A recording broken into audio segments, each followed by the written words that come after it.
хочу лишь с тобой секунды до вечности. И назад хочу лишь с тобой в дальние дали с собой. И назад вот она, любовь залетая самой. Заветная, ты единственная моя, моя заветная. Без тебя единственная жизнь. Без тебя травы клонятся, будто молятся. Я склоняюсь пред тобой, будто молятся. Я склоняюсь пред тобой. И не надо мне, и не надо мне, не надо мне судьбы другой. И не надо мне, не надо мне судьбы другой.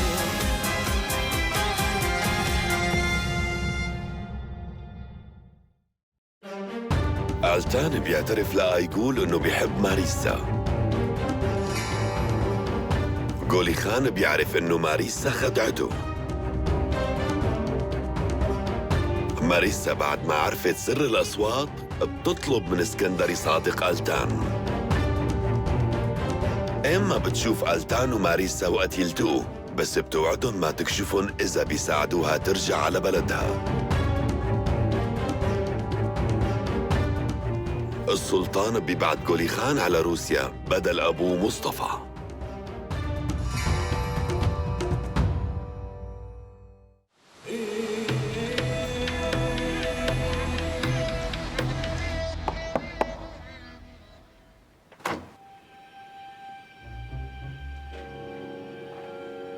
لقيتوها؟ مين هي؟ في وحدة كانت طول الليل بأوضة ألتان.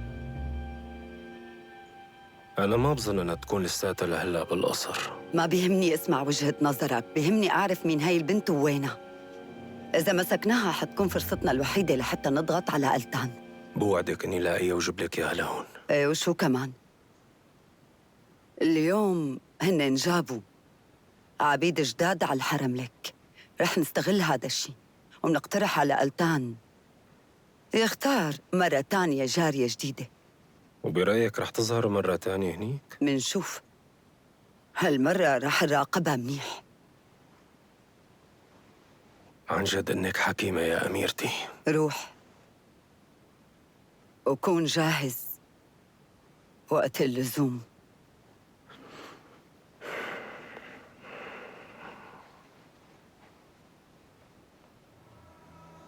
خير شو؟ شو رأيك بالوفاة المفاجئة لمصطفى بيك؟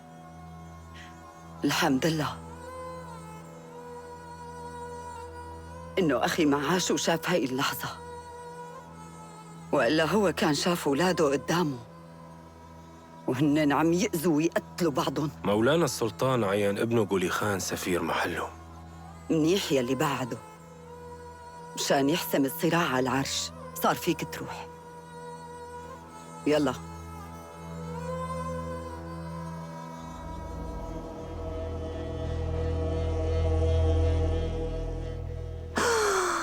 تفرجي أنوشكا، شوفي شو حلوين هالفساتين.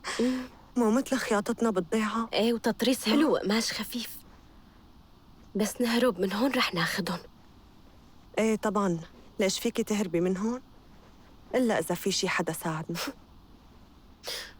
مو معقول ورئيس العرش هاد.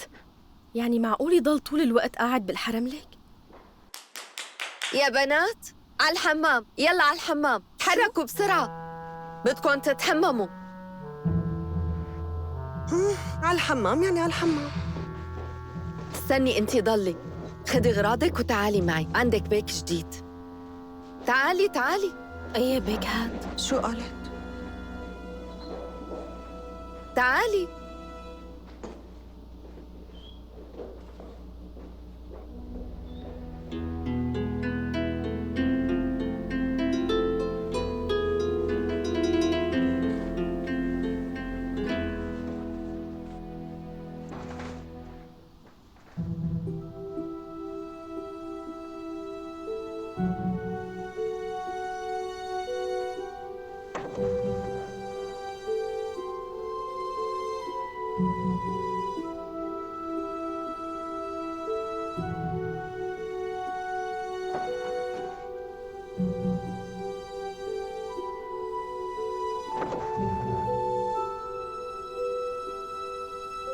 قربي لعندي.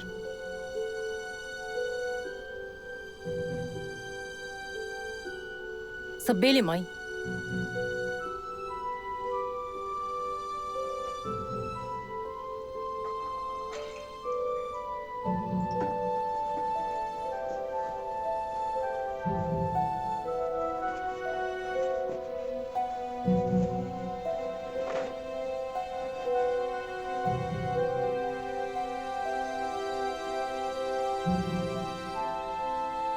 انت كيف وقعتي هيك وقعة؟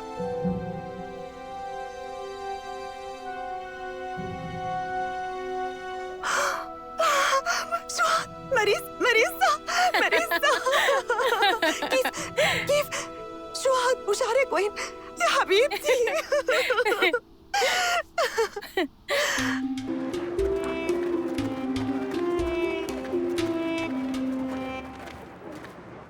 وبعدين شو صار؟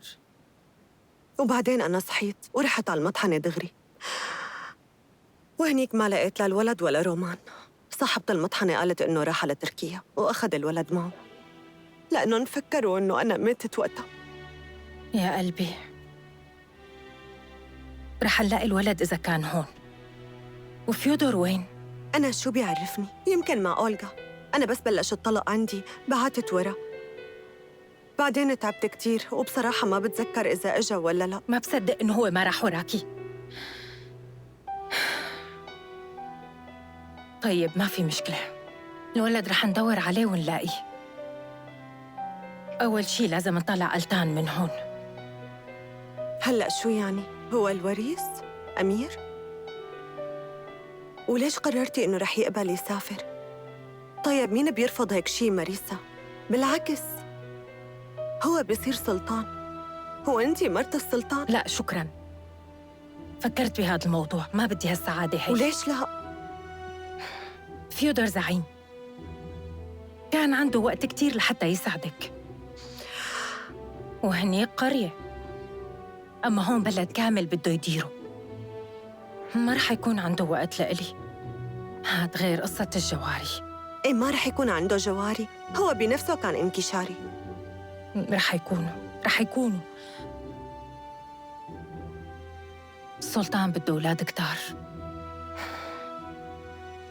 بس أنا اليوم بالحرم لك كان في كشف على الجواري لوريث العرش. أنا رح تتفاجأ كتير بس تعرف مين الوريث. ليش هي هون؟ إيه، هي سافرت معي لسوء حظها المسكينة. إذا بيختارها ألتان أكيد رح يساعدها. ما رح يختار حدا، هو إلي ومو لحدا تاني.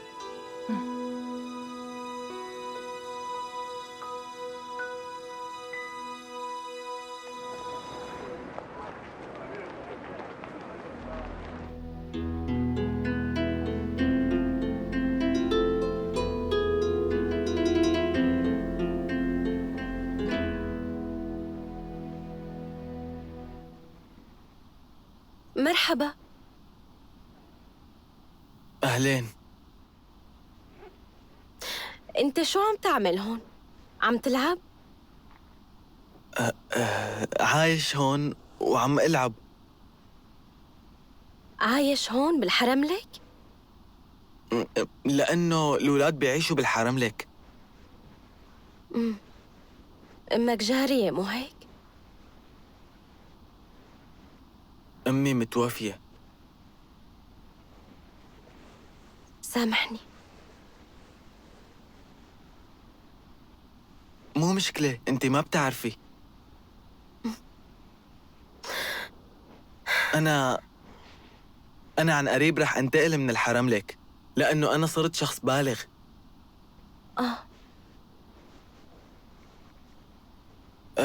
أنت شو اسمك؟ اسمي آنا. آنا.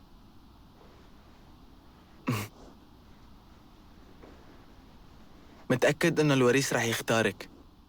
وشو السبب؟ لأنك أنت أجمل وحدة بين الجواري.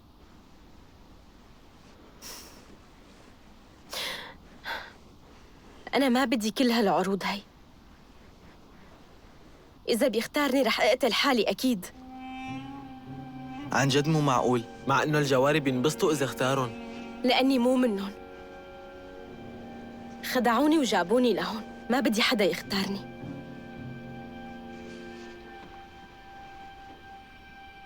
ما بدك؟ لا ما بدي. طيب شو رأيك أخدك وخبيكي عندي بالغرفة بدون ما حدا يحس؟ لأنه هو بده يجي يختار وحدة من الجواري. وهالشي ممكن؟ إيه طبعاً ممكن، تعدي عندي وبعدين بترجعي. إيه بس كيف؟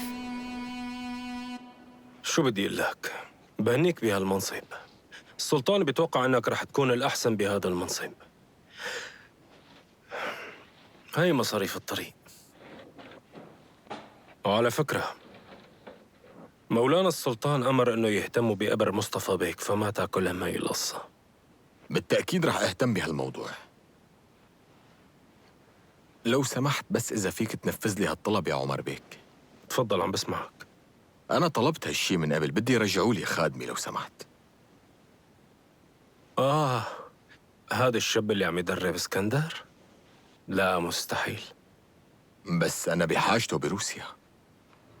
إذا بدك حراس، أنا بحكي مع السلطان وبيعطيك أي واحد من المحاربين المدربين.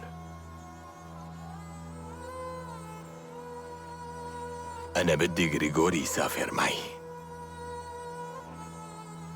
مولانا السلطان قال لا. لو أنا محلك ما برفض هذا العرض أبداً. فيك تاخد أي واحد تاني. بعدين كمان فيك تختار أي جارية من الحرم لك تاخدها معك. مو بالسهل اليوم تلاقي جارية بروسيا، خصوصي بعد ما التغى زواجك. ما بقبل تعملني بشفا. مع السلامة. قولي خان. شو هاد؟ مرت الوريث عم تتمشى لحالها بالليل؟ لك أنت حتى ما أجيت تودعني. ما بتفرق معي، هذا ما عاد يهم. قولي خان، خدني معك بترجاك يا قولي خان.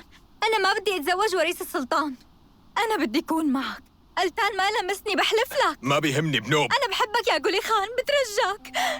وأنا ما بحب المرأة يلي بتكون رخيصة مثلك. بعديلي. قولي خان أنا بحبك، سامعني؟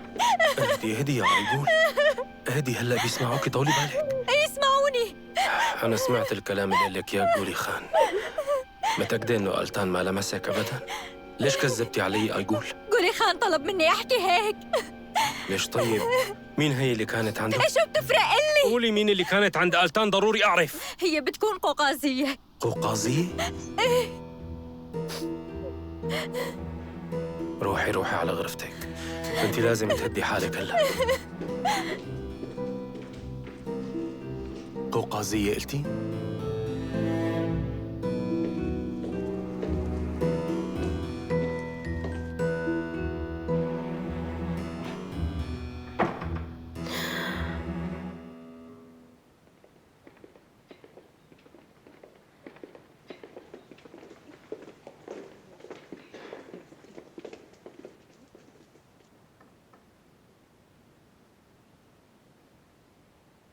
في أصوات كتيرة برا بالممر.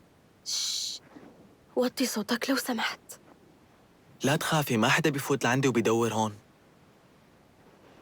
صدقني مو بإيدي، أنا كتير خايفة منهم. خلص انت روقي واهدي. بتحبي تاكلي شي؟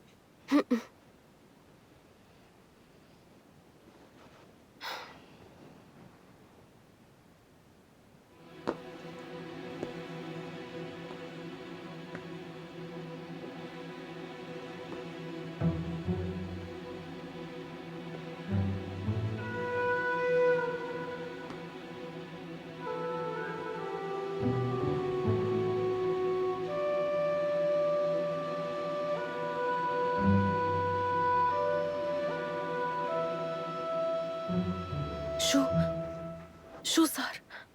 بيكونوا راحوا؟ خلينا نستنى كمان شوي، يمكن لساتهم برا. كليلك شي شغلة، بيجوز هن يطولوا كتير ليروحوا. أنا خايفة يدوروا علي وما يلاقوني وينتبهوا إني مو موجودة.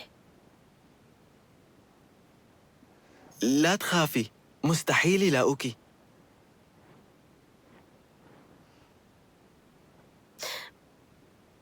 ممكن تشوف إذا راحوا؟ طيب رح شوفهم.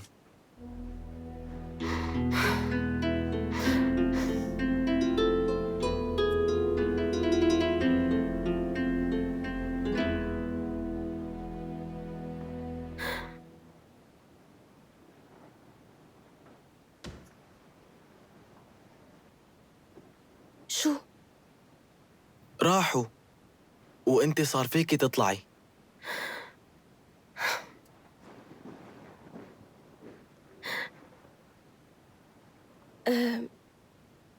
شكراً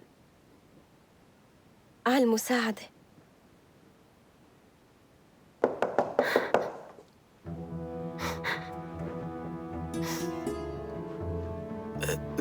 تخبي تحت الغطا، تعالي رح أغطيكي مشان ما تبيني.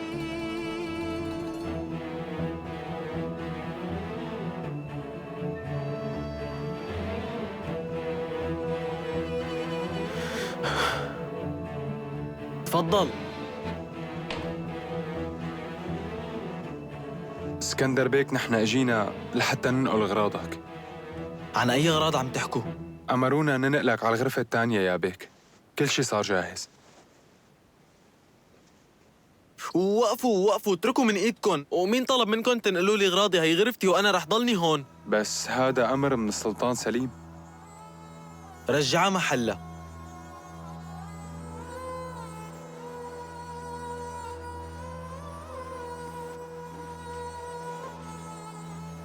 يلا خدوني لعنده. بأمرك يا بيك، تفضل. وانت وقف من برا وانتبه ما يفوت حدا لهون وما يلمس أي شي بالغرفة.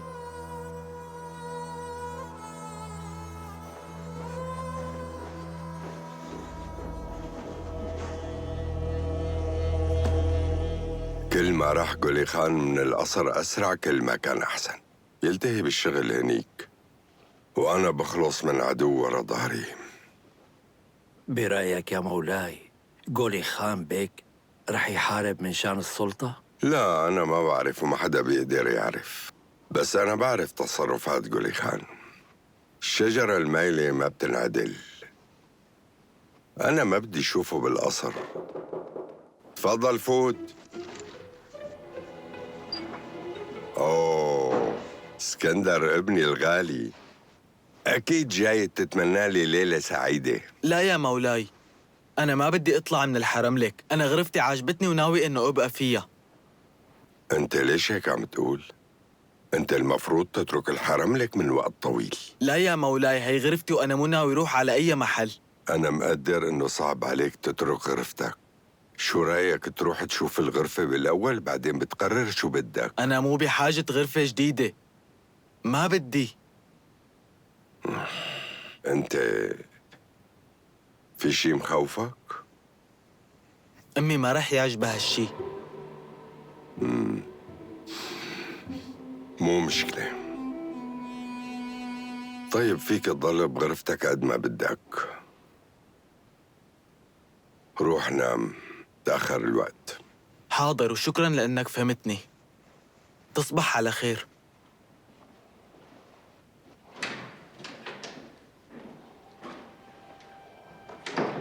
مو هذا نفسه اللي قلت لي إنه صار واعي؟ شو فايدة المدرب اللي أنت جبت له إياه؟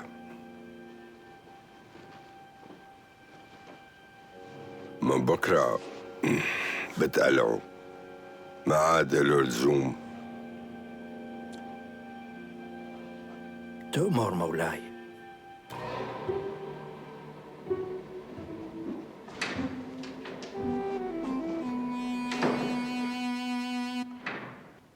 أنت فيك تمشي.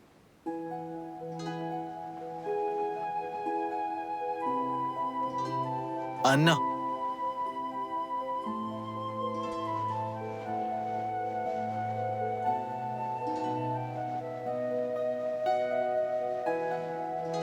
نايمة؟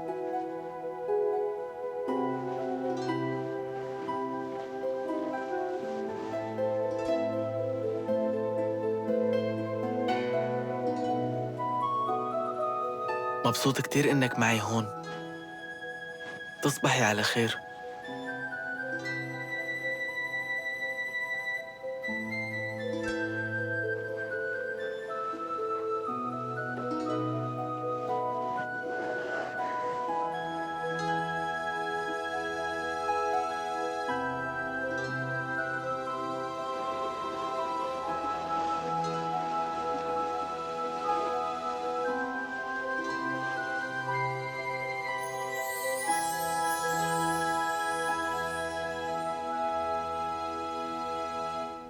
بكرة الصبح بكير رح وديكي لعند شخص كتير منيح.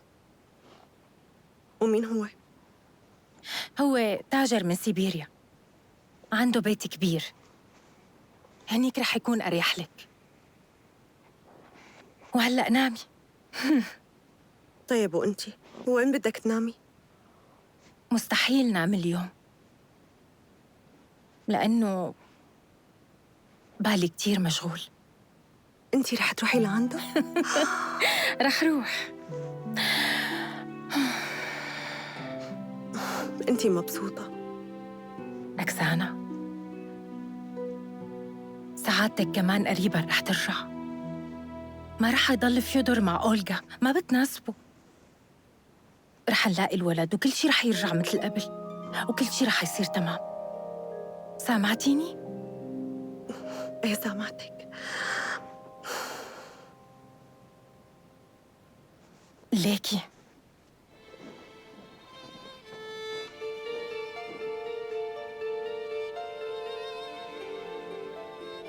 رح آخد أوعيكي، لأني مليت وأنا عم بروح لعند حبيبي بدلة رجالية. إيه خديهم، طبعاً خديهم، بس خلي لي بدلتك هون.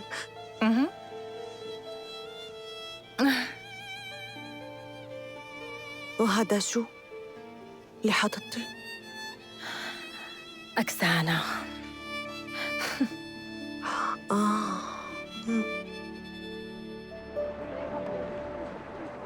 يا الله،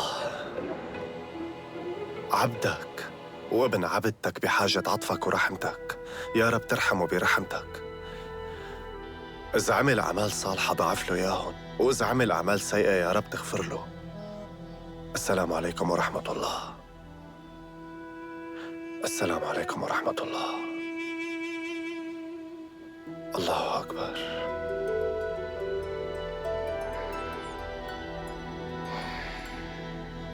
ألتان،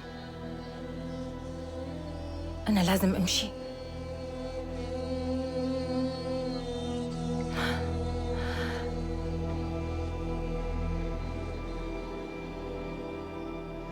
هو لا رباك ولا حبك، وأنت زعلان عليه؟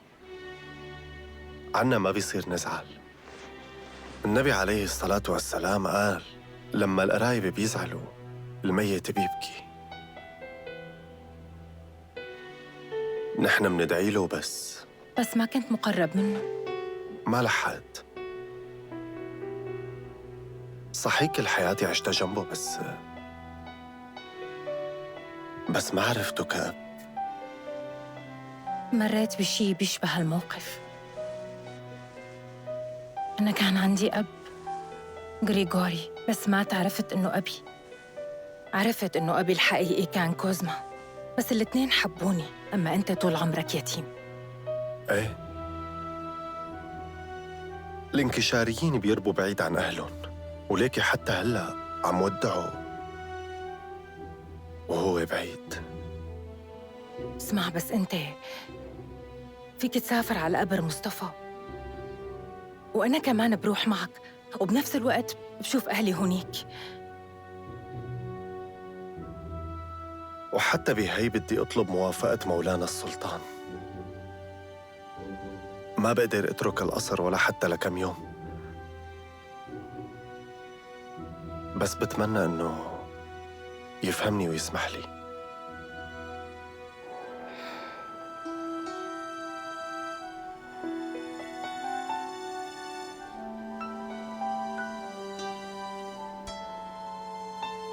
لازم روح.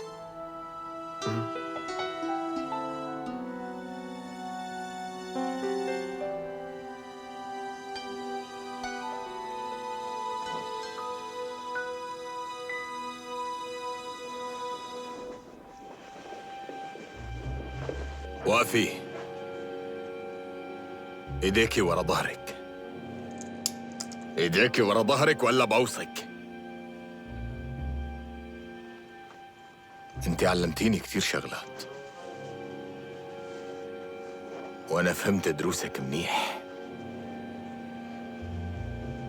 وانا كمان بيطلع مني. امشي.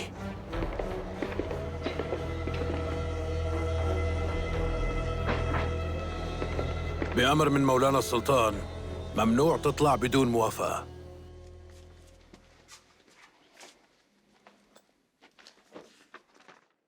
رايح أخدم بلدي. واللي معك؟ مولانا السلطان سمح لي أخذ وحدة من الجواري. ضلك بخير يا قولي خان بيك.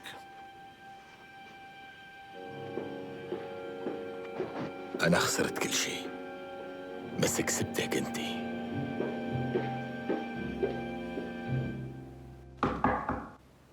مو معقول شو انك منظم. فوت عمر.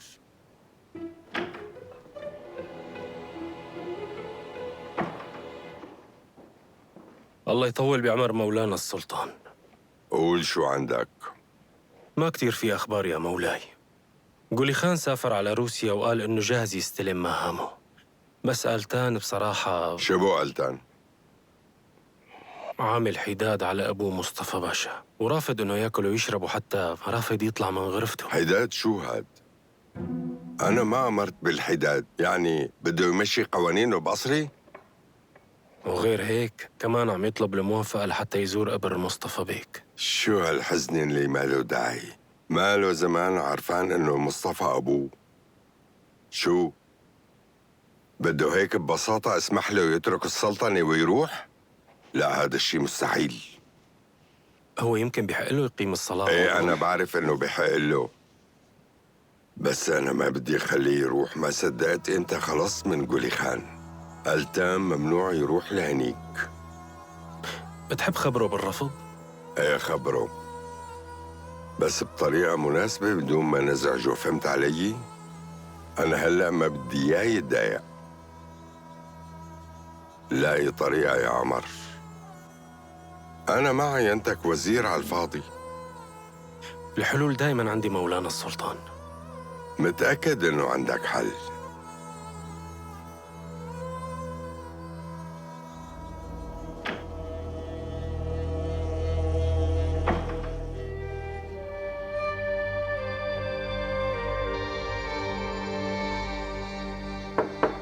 أيوة.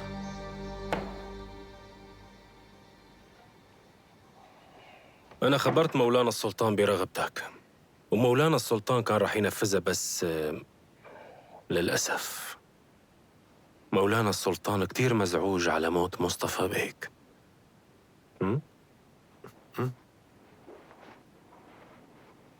بالإضافة إنه حاسس حاله تعبان كتير، واليوم مانو قدران يستقبل حدا أبداً، لهيك أنت لازم تكون محله. كيف يعني يكون محله؟ اليوم موعد استقبال المحتاجين. مولانا السلطان بده إياك تكون محله بالقاعة. يعني أنا بدي أحكي مع الناس باسم مولانا السلطان؟ وتقعد على عرشه. مثل ما بتعرف الوريث لازم يكون جاهز لكل الظروف. لا تخاف، أنا راح أكون جنبك.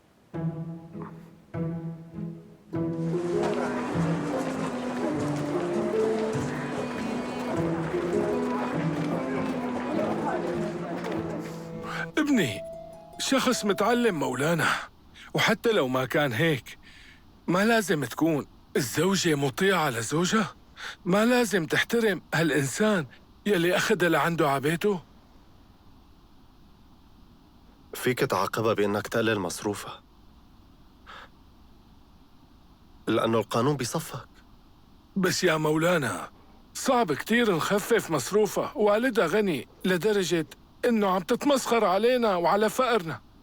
بصير هالحكي، وهذا ابني شاهد على كلامي. قول لوالد زوجة ابنك يجي لعندي، أنا بدي أحكي معه وأنا رح حل لك القصة. الله يحفظك يا مولانا، الله يطول بعمرك. بتشكرك من قلبي، شكراً كتير.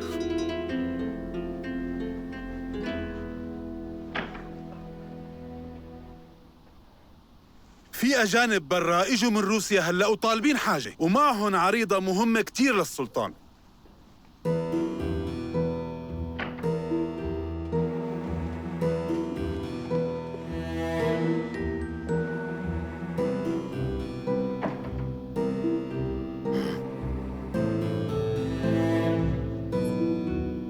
شو بكن احكوا؟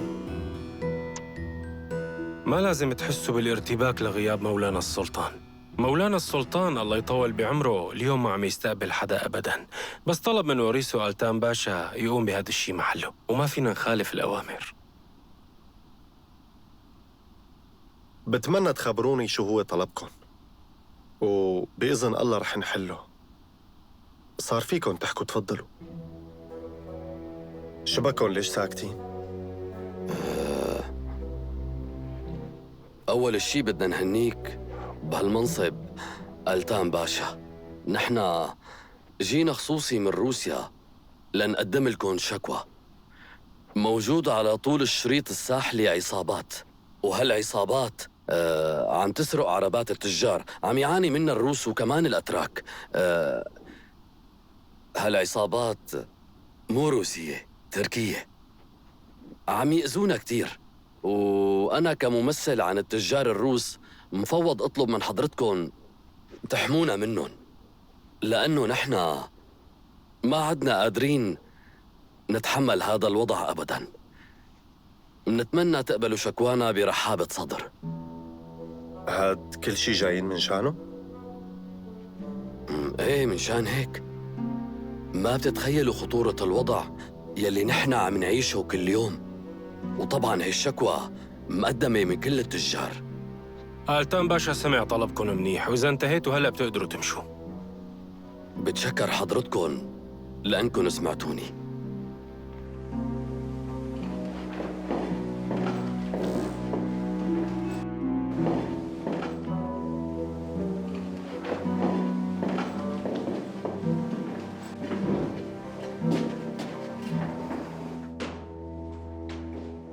نادي على اللي بعده. سمعت؟ قال صار وريث، معناها كل محاولاتنا راحت على الفاضي. لسه بكير لنستسلم. رسالة الراهبة هي ورقتنا الرابحة. لو سمحتوا، انتوا لازم تجوا معي شوي. ايه، بس قالوا لنا انه فينا نمشي وانه نحن احرار. انتوا احرار مزبوط، بس اول شيء لازم تروحوا تقابلوا حضرة المستشار. نحن مستعجلين.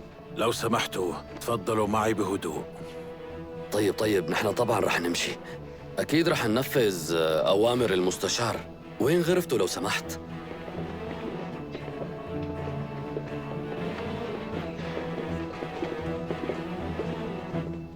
نحن أكيد رح نساعدك بقضيتك، ما عاد حدا رح يضايقك. رح نساعدك ترجع أراضيك، وكل محصولك رح يكون لإلك. لا لا لا لا لا، ما في داعي. وقف لو سمحت. بتشكرك، شكراً يا مولانا، شكراً.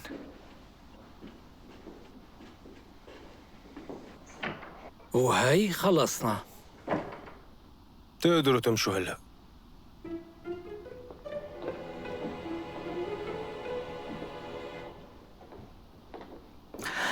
تصرفت منيح ألتان بيك. أنا بوافقك الرأي. قراراتك كانت تقريباً حكيمة وعادلة تماماً مثل قرارات مولانا السلطان. يا ترى هدول الناس هيك كتار دائما؟ المفروض يكونوا أكتر. أنت تعبت؟ لا أبداً، الموضوع مو هيك. أنا بصراحة ما تخيلت إنه في ببلدنا هالعدد من الفقراء والمحتاجين. شو بدك تعمل؟ عالمنا مانو مثالي. لهيك لازم السلطان يكون حكيم لحتى يعاقب الأشرار ويحافظ على التوازن بالمجتمع. واللي بيقدر يقعد على هذا العرش لازم يتحمل، لأنه هذا حمل كبير. ايه بس هاد حمل تقيل. بيقدر شخص واحد يحمله لحاله؟ دائما في جنبك المقربين المخلصين اللي بتقدر تطلب منهم اللي بدك اياه. ومولانا السلطان حكيم وهيك بيتصرف بالعادة. طيب بتشكركن. وإذا خلصنا شغلنا أنا بدي روح بعد إذنكم.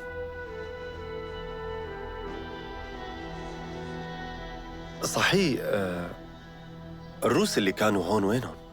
هنن طلعوا برات القصر. للأسف كنت بدي أحكي معهم شغلة. نحن بنتمنى لك يوم سعيد.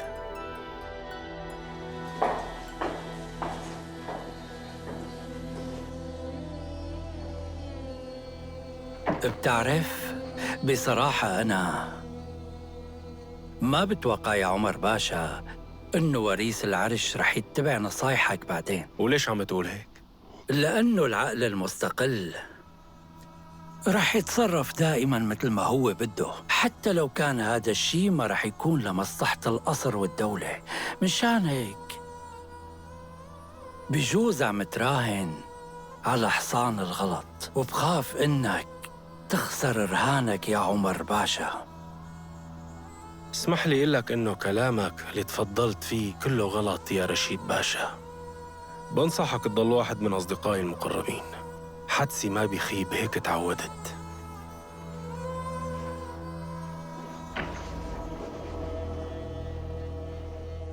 شو العمل هلأ؟ لازم نلاقي طريقة لحتى نهرب. كيف؟ بدك براسك تهد الحيط؟ عود عادي، كل شيء له حل، كل شيء. اتركونا لحالنا.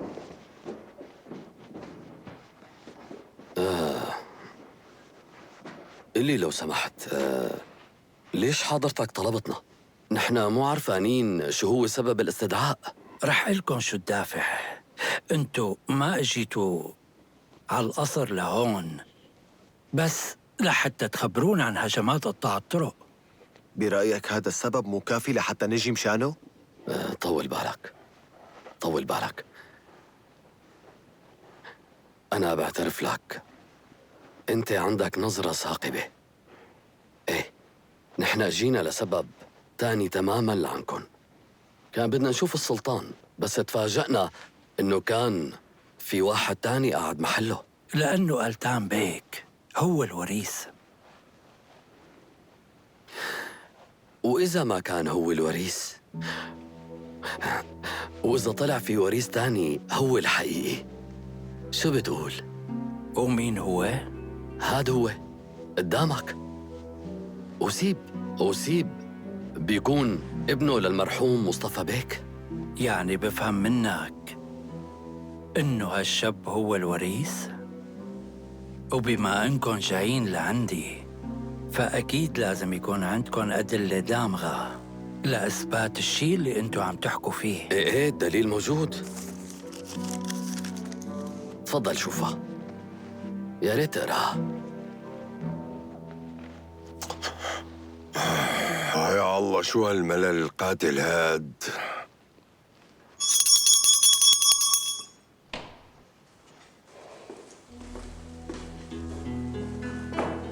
جيب لي الشطرنج، دايق خلقي وبدي اتسلى بشي.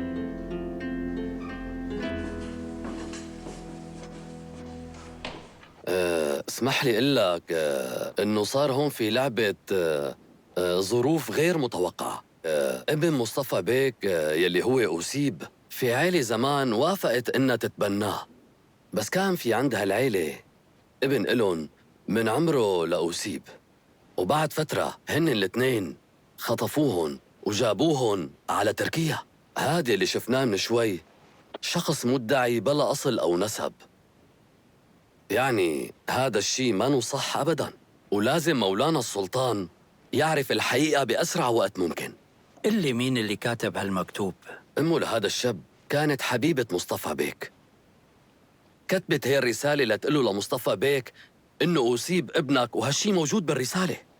بس المكتوب ما بيثبت أي شيء. بس مثل ما بتلاحظ مكتوب إنه مصطفى بيك كان بيعرف بخصوص هالمكتوب؟ لا، للأسف هو توفى قبل ما نوصل له ونفرح له قلبه بهالخبر السعيد. شوف، بكل الأحوال أنا مو متأكد إنه هالمكتوب عن حضرتك. طيب أنت في عندك إثباتات تانية؟ أصيب؟ فرجيه الشغلة يلي أعطتك إياها أمك ليتأكد. فرجيه إياها وإلا رح يعتبرونا كذابين. هذا هو، تفضل. أمي أعطتني إياه لأنه الذكرى الوحيدة البقيانة من أبي. لكن اسمحوا لي يا جماعة، أنا رح آخذ هالمكتوب وهالخاتم ورح روح وشوف السلطان فوراً. بتمنى يستقبلكن، مع إنه مولانا إله كم يوم تعبان شوي. بانتظارك. بيترو، أنا حاسس إنه تورطنا ورطة كتير كبيرة. شو يلي مو عاجبك كمان؟ أخذ كل شيء، كل شيء كان معنا، ومين بيعرف رح يرجعوا لنا إياهم ولا لا. أحياناً يا أصيب الواحد لازم يغامر.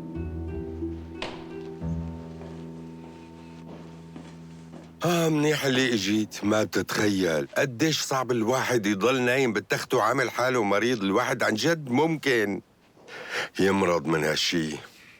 شو وضع ألتان؟ اللي نجح بالمهمة؟ إيه نجح. هو بصراحة شخص مانو غبي، بالعكس هو حدا عقلاني، بس ناقصه شوية حزم. تصرف بمساواة مع المحتاجين. بتحسه ضعيف وما عنده شخصية. مو مشكلة، بكرة بيتعود. مولاي السلطان، من بعد إذنك فيني أطرح عليك سؤال؟ تفضل قول. حضرتك قديش عندك ثقة بأنه ألتان يكون هو الابن الحقيقي لأخوك مصطفى؟ قديش واثق من هذا الحكي؟ يعني عمر باشا قدم لك الإثباتات؟ كمل. لهيك هو صار الوزير الأعظم. اللي بفهمه هالشي مضايقك؟ لا، بس شو بصير إذا هي الإثباتات كانوا مو مظبوطين؟ شفت بعيني وتأكدت. وإذا كان أخوك مصطفى موجود عنده ولد تاني وفي إثباتات على هذا الشيء،